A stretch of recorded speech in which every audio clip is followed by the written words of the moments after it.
Assalamualaikum warahmatullahi wabarakatuh. Perkenalkan, nama saya Ratna Prihatin, NIM 2019-14139. Baik, di sini saya akan menjelaskan tentang PEB atau preeklamasi berat. Yang pertama itu ada memperkenalkan diri, yang kedua memberitahu tujuan tentang tindakan yang akan dilakukan. Selanjutnya ada mempersiapkan alat dan sudah mendapat persetujuan dari pasien. APD. Baik, di sini sebelumnya ada alat, yaitu yang pertama ada info set, TTV set, protein, refleks hammer, bak instrumen steril yang berisi tong spatel yang dibalut kasa steril dan handscoon steril satu pasang. Dan ada kom yang berisi air DTT dan kom yang berisi kapas DTT. Ada juga kateter serta urine bag. Kemudian ada jelly dan ada sprut 20 cc 2 buah dan ada sprut 10 cc 1 buah. Kemudian ada aqua bides dan kapas alkohol dan cairan RL.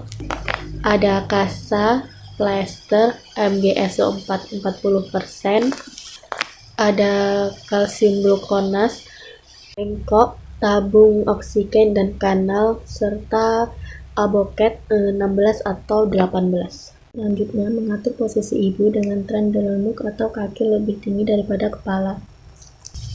Kemudian cuci tangan dan keringkan. Kemudian mempersiapkan obat kalsium glukonas, lalu melakukan TTV, yaitu tekanan darah 160/110 dan pernapasan lebih dari 17 kali per menit.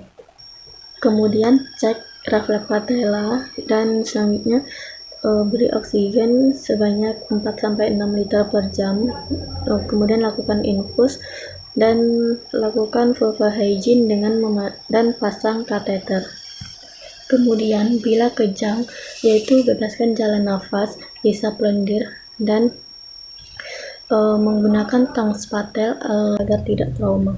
Kemudian berikan dosis awal, yaitu 1:1 GSO4 4 gram atau 10 cc ditambah 10 cc aqua bides, yaitu secara IV selama 5 menit dan perlahan-lahan. Jika kejang maka bisa diberi 5 gram boka dan boki. Selanjutnya lakukan TTV ulang dan beri dosis lanjutan ulang yang pertama, yaitu 6 gram atau 15 cc dicampur dengan 500 rl dan dihabiskan secara 6 jam. Kemudian TTV ulang dan lanjutkan pemberian dosis lanjutan yang kedua, yaitu 10 gram atau 25 cc dicampur dengan 500 rl dan dihabiskan selama 10 jam.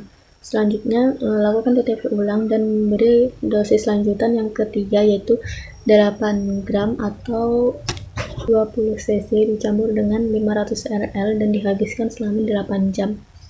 Selanjutnya ada pengelolaan umum, yaitu lakukan akulturasi untuk mendengarkan edema paru atau tidak. Jika ada, maka hentikan pemberian infus. Dan pemberian MgSO4 bila refleks patella negatif serta pernapasan kurang 16 kali per menit. Jika terjadi henti nafas, atau 20 ml dilarutkan dalam 10% secara IV perlahan-lahan sampai pernafasan mulai lagi. Dan jika tidak ada MgSO4, maka bisa diberikan diazepam 10 mg secara IV selama 2 menit dengan dosis pemberian 40 mg dicampur dengan 500 rl.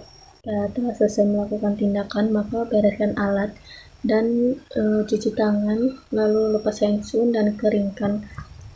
Lalu observasi selama 30 menit dan anjurkan ibu untuk miring kiri dan jangan tinggalkan ibu sendiri. Jika diastol masih di atas 110 mmHg, berikan obat antihipertensi, yaitu nidivin 10 mg secara sublingual.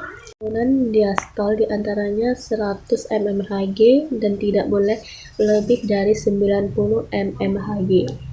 Mengobservasi terjadinya henti nafas, refleks patella negatif, serta urin kurang dari 30 ml per jam. Terjadi kejang berulang, beri 2 gram MgSO4 ditambah 5 cc aquabides secara IV pada ibu perlahan-lahan, dan jaga ibu agar tidak trauma. Selanjutnya bereskan alat, kemudian lepaskan pun dan cuci tangan lalu keringkan. Baik, itu saja yang dapat saya jelaskan. Terima kasih dan wassalamualaikum warahmatullahi wabarakatuh.